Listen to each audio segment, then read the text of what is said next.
দেখতে খুবই লোভনীয় প্যান গ্রিল চিকেন, তার নিচে মশলা রাইস, এমন একটা one pan chicken and rice recipe আজকে আমরা ফার্স্ট টাইম বানাবো। সো চলেন একসাথে ট্রাই করি। সো আমাদের আজকের রেসিপির জন্য যা যা ইনগ্রেডিয়েন্টস গুলো লাগবে সব এখানে সুন্দর করে গুছিয়ে রাখা আছে। এটা হচ্ছে সয়া সস, এখানে আছে হচ্ছে লেবুর রস, এটা ব্ল্যাক পেপার মানে গুঁড়া করা, যে এরকম করে আমরা গুঁড়া করছি আর কি, মিহি, এটা ছেঁচা আর কি, একদম ডাস্ট পাউডারের মতো না, এটা জাস্ট একবার ছেঁচলে এরকম টাইপের আসে। তারপর আছে হচ্ছে মরিচের গুঁড়া, লবণ, তারপরে এটা হচ্ছে টিক্কা মশলা। সো আপনারা যদি টিক্কা মশলা না চান, কাবাবের মশলা, যে কোনো ধরনের আপনাদের ফেভারিট মশলা আপনারা ইউজ করতে পারেন। আমাদের টিক্কা মশলাটা ইউজ করতে ইচ্ছা করছে আজকে, এই জন্য টিক্কা মশলা ইউজ করছি। এটা আছে হচ্ছে চিকেন পাউডার। আপনাদের বাসায় যদি চিকেন পাউডার না থাকে তাহলে হচ্ছে চিকেনের এরকম মানে কিউব কিউব ধরনের স্টক পাওয়া যায়, সো ওইগুলো আপনারা ইউজ করতে পারেন। এটা হচ্ছে গার্লিক পাউডার। আপনাদের বাসায় যদি গার্লিক পাউডার না থাকে তাহলে হচ্ছে এখানে রসুন আপনারা পেস্ট ইউজ করতে পারেন। আর এটা হচ্ছে onion powder. So onion powder বাসায় যদি না থাকে তাহলে পেঁয়াজ বাটা। সো এই দুইটার অল্টারনেটিভ হচ্ছে পেঁয়াজ বাটা আর রসুন বাটা আর কি। তো আমরা এখন চিকেনটাকে ম্যারিনেট করে কিছুক্ষণ রেখে দেবো, তাই না? যাতে মশলাগুলো চিকেনের ভিতরে ঢুকে যায়। তো এটা ওভারনাইট যদি আপনারা ম্যারিনেট করে রাখেন সেক্ষেত্রে আরো ভালো হবে। আর যদি আপনারা ওভারনাইট না করেন তা মিনিমাম 6 ঘন্টা মতো আপনাদের ম্যারিনেট করে রাখলে সবচেয়ে বেস্ট, তাই না ইপসা? সুন্দর। এবার এটাকে মিক্স করে দাও। এবার আমার সুন্দর সুন্দর হাতে মুরগিগুলো সুন্দরভাবে এই কাজটা সবসময় আমাদের ইপসারই দায়িত্ব পড়ে। এখানে আমরা মোটামুটি 1 কেজি মতো ওয়েটের চিকেন ইউজ করছি। 1 কেজি 200 গ্রাম বা 300 গ্রাম মতো আছে এখানে। সো আমরা leg and thigh piece use করতেছি, আপনারা চাইলে ব্রেস্ট পিসও ইউজ করতে পারেন বা আস্ত মুরগিও ইউজ করতে পারেন, আমাদের দুজনের পিস পছন্দ। আর আমরা এটা বয়লার চিকেন এবং স্কিন অন রাখছি। স্কিন অন রাখলে এই জিনিসটা খাইতে ভালো লাগবে, তাই না ইপসা? ম্যারিনেট হয়ে গেছে, ম্যারিনেট মোটামুটি হয়ে গেছে। চলো এটাকে আমরা এখন ফ্রিজের ভিতরে নরমাল ফ্রিজে রেখে দিতে হবে। ওকে, আমি হাত ধুয়ে আসি তারপর। তো বন্ধুরা, আমরা আরেকটা জিনিস দিতে ভুলে দিতেছি, এটা একটু অল্প পরিমাণের অয়েল আমরা এটা দিয়ে রাখবো, নাহলে শুষ্ক হয়ে যাবে জিনিসটা। এবার আরেকটু মাখায় দাও ইপসা। সরি, ইপসা হাত দিয়ে আসছে। আর তো আমরা এখন এটাকে ম্যারিনেট করে ফ্রিজে রেখে দেবো 6 ঘন্টা মিনিমাম আপনারা রাখবেন। আর ওভারনাইট যদি আপনারা রাখতে পারেন তাহলে আরো ভালো আর কি। সো চলেন এটাকে এখন ফ্রিজে রাখতে চাই।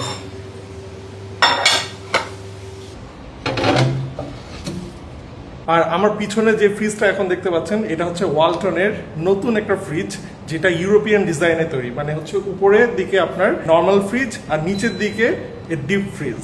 সো নর্মালি আমরা কিন্তু নর্মাল ফ্রিজে বেশি অ্যাক্সেস করি আর কি। তো এই জন্য এই ডিজাইনটা এমনভাবে করা যাতে আপনার নিচু হয়ে নর্মাল ফ্রিজ থেকে জিনিসগুলো বারবার বের করে নিয়ে আসা না লাগে। আরেকটা মজার ব্যাপার হচ্ছে আপনারা চাইলে এটাকে সম্পূর্ণটা নর্মাল ফ্রিজে কনভার্ট করে ফেলতে পারেন আর কি। সো এই ফ্রিজের কিছু ইউনিক ফিচার আছে, আমি একটু আপনাদেরকে দেখাই দিই। সেটা হচ্ছে যে এই ফ্রিজটা যখন আমি ওপেন করতেছি তখন কিন্তু এই দিক থেকে ওপেন হচ্ছে, রাইট? আপনাদের বাসায় এমন একটা জায়গায় রাখছেন যেদিকে এদিকে ওপেন করলে দেখা গেল যে এই দেয়ালে বাঁধতে পারে বা সমস্যা, তখন কিন্তু আপনারা চাইলে এই ওপেনিং যে পোর্শনটা সেটা কিন্তু অপোজিট সাইডেও নিয়ে যেতে পারেন আর কি। ফ্রিজের সবকিছু সেটিংস কিন্তু আপনারা জাস্ট টাচ করে সব চেঞ্জ করতে পারবেন এবং এই ফ্রিজটা আপনারা অ্যাপসের মাধ্যমে কন্ট্রোল করতে পারবেন। স্ট্যাটাস, টেম্পারেচার কন্ট্রোল, ডোর কয়বার ওপেন হয়েছে সেটা এখানে দেখা যায়। তারপরে হচ্ছে আপনার এখানে টেম্পারেচার আপনারা কন্ট্রোল করতে পারবেন। যেমন আমি যদি এখানে সেট করি এখন -19 ডিগ্রি, তাহলে হচ্ছে ফ্রিজ হচ্ছে তখন এই যে আমি সেট করলাম আর এখানে এই যে হচ্ছে মানে চেঞ্জ হয়ে যাচ্ছে অটোমেটিক্যালি। আপনারা ওয়ার্ল্ডের যে কোনো জায়গা থেকেই এই অ্যাপসটা দিয়ে এই ফ্রিজটাকে কন্ট্রোল করতে পারবেন। সো এই ফ্রিজটাতে কিন্তু হচ্ছে মেটাল এবং ডুও কুলিং ফিচার আছে এবং ফ্রিজে একটা ফাংশন আছে, সেটা হচ্ছে সিনথো ফ্রেশ, যেটা হচ্ছে আপনার এই কম্পার্টমেন্টে কোনো শাকসবজি রাখলে সেটা আপ টু 30 ডেজ পর্যন্ত ফ্রেশ রাখতে সাহায্য করবে। 12 বছরের গ্যারান্টি আছে। সো ওয়ালটনের এই ফ্রিজের লিঙ্কটা আমি ডেসক্রিপশন বক্সে দিয়ে দেবো, আপনারা ওখানে ডিটেলস সব দেখতে পারবেন। ইভেন আপনারা চাইলে অর্ডারও করতে পারবেন আর কি। তো যাই হোক, আমরা এখন ওয়েট করি মেরিনেটটা হোক ওভারনাইট, যখন কুক করব তখন আবার দেখাচ্ছে। মেনলি রাইসের জন্য কিছু জিনিস আমরা এখানে রেখে দিছি। আর এখন এটা কি অবস্থা দেখি। এই যে মেরিনেটেড চিকেনটাও এখানে আছে, ঠান্ডা অবস্থায় আছে। এটা একটু নর্মাল টেম্পারেচার আসতে থাকুক ততক্ষণ চলেন। এটা 30 মিনিটের জন্য ভিজায় রাখতে হবে। তো এখানে হচ্ছে আমরা বাসমতি চাল নিচ্ছি, আপনারা চাইলে নর্মাল চালও ইউজ করতে পারেন, বাট বাসমতি চালটা ইউজ করতেছি যাতে ঝরঝরাটা সুন্দর হয়, তাই না ইবসা? সো চালটাকে প্রথমে আমরা ধুয়ে নেব যতক্ষণ না পর্যন্ত চালের ঘোলা পানিটা চলে না যায়, মানে স্টার্চগুলো যাতে বের হয়ে যায়, আর তারপরে চালটাকে 30 মিনিটের জন্য আমরা ভেজায় রাখবো। এখন এটাকে আমরা হচ্ছে গ্রিল করবো আর কি। সো চামড়াগুলো আমরা শার্ট করে দিচ্ছি যাতে, এবং স্কিনের সাইডটা আগে প্রথমে নিচের দিকে দিব, আচ্ছা এইভাবে।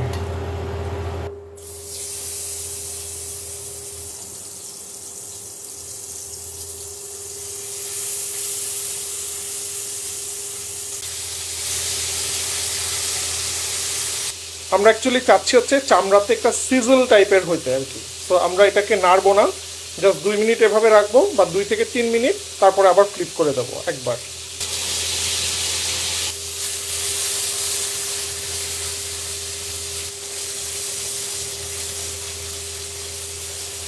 এই দেখো, দেখছো চামড়াটা সুন্দর একটা কালার আসছে না? এটাই আমরা চাচ্ছি আর কি। 2 মিনিট হয়ে গেছে, এখন আমরা জাস্ট চিকেনগুলোকে উঠায় রাখতেছি। একটু আঁচ বেশি ছিল, এই জন্য দেখেন পুড়ে গেছে। এটা ইলেকট্রিক চুলা তো, সো এই জন্য হিটটা কন্ট্রোল ঠিক মতো প্রপারলি করা যায় না। এই জন্য আমরা জাস্ট পানি দেবো, এর ভিতরে পানি দাও, ওটা জাস্ট আমরা একটু ফেলাই দিচ্ছি। নর্মালি এইটা যদি আপনারা চুলায় করেন তাহলে মিডিয়াম হিটে করবেন, যাতে হচ্ছে এরকম পুড়ে না যায়। আমরা জাস্ট ওই পানিটা ফেলাই দিচ্ছি, দিয়ে পেঁয়াজ দিয়ে দিলাম, আর তেল দিয়ে দাও একটু। ওকে, পেঁয়াজটা আমরা বেশিক্ষণ ভাজবো না, গার্লিক দিয়ে দেবো। এটাকে অল্প একটু ভেজে নিয়েই যে লিকুইডটা ছিল মেরিনেট করার মাংসের, সেটা দিয়ে দেবো।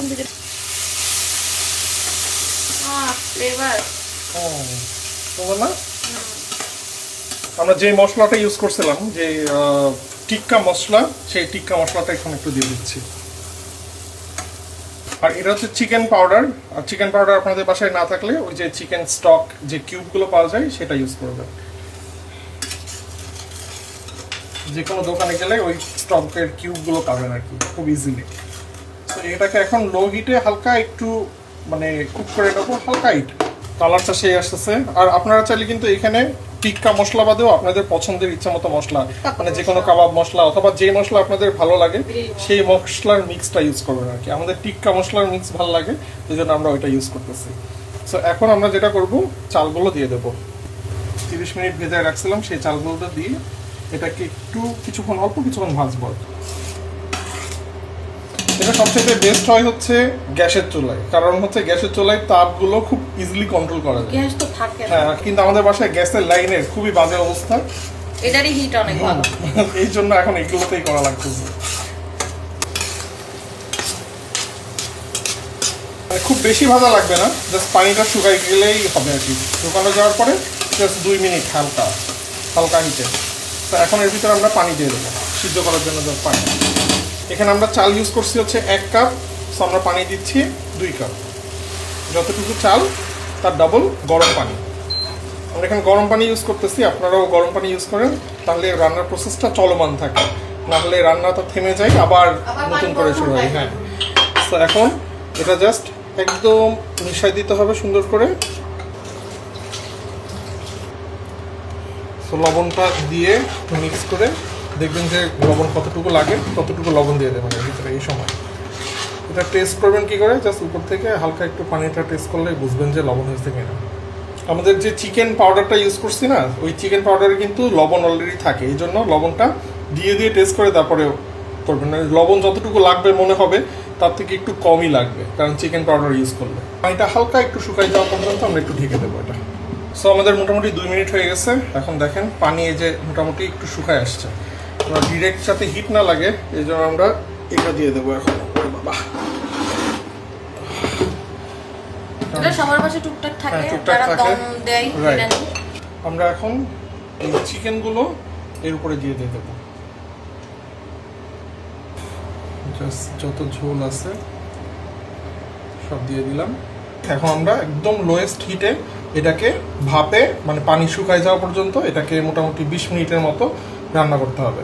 এবং নিচের এইটা যদি আপনারা না দেন তাহলে কিন্তু নিচে মানে লেগে যেতে পারে, এই জন্য হয় মোটা মানে মোটা পুরুত্বের হাঁড়ি পাতিল ইউজ করবেন, অথবা নিচে এটা দেবেন। এটা হচ্ছে সবচেয়ে সেফ সাইড।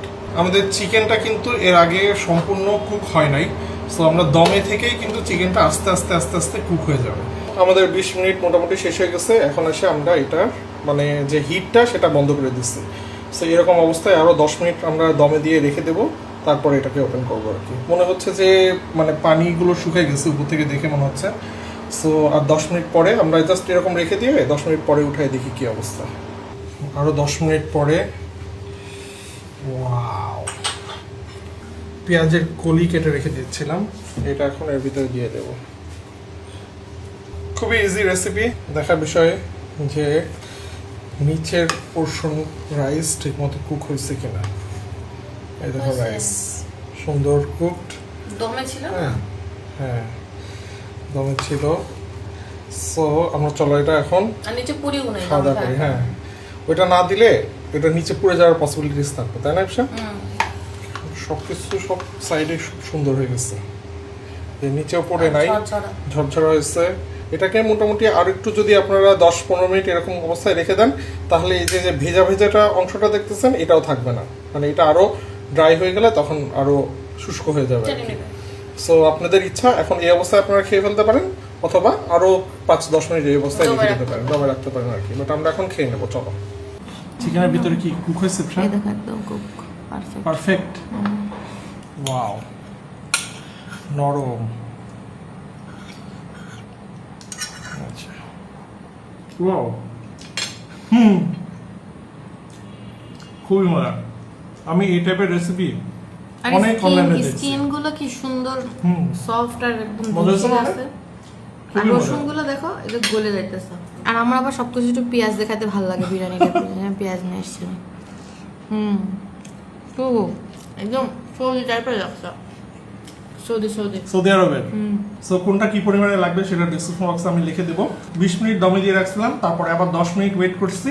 সো আপনারা চাইলে আরেকটু ওয়েট বেশি করলে তখন আপনারা আরো বেশি ঝরঝরা পাবেন আর কি রাইসটা। কোনটা কি পরিমাণে লাগবে সেটা ডেসক্রিপশন বক্সে লিখে দেওয়া থাকবে, আর ওয়ালটনের ফ্রিজের লিঙ্কটাও ডেসক্রিপশন বক্সে দিয়ে দেবো। সো চেক করে দেখেন। আর আজকের মতো বিদায় নিচ্ছি, আবার নেক্সট ব্লগে দেখা হবে। টেক কেয়ার, আল্লাহ হাফেজ, বাই বাই।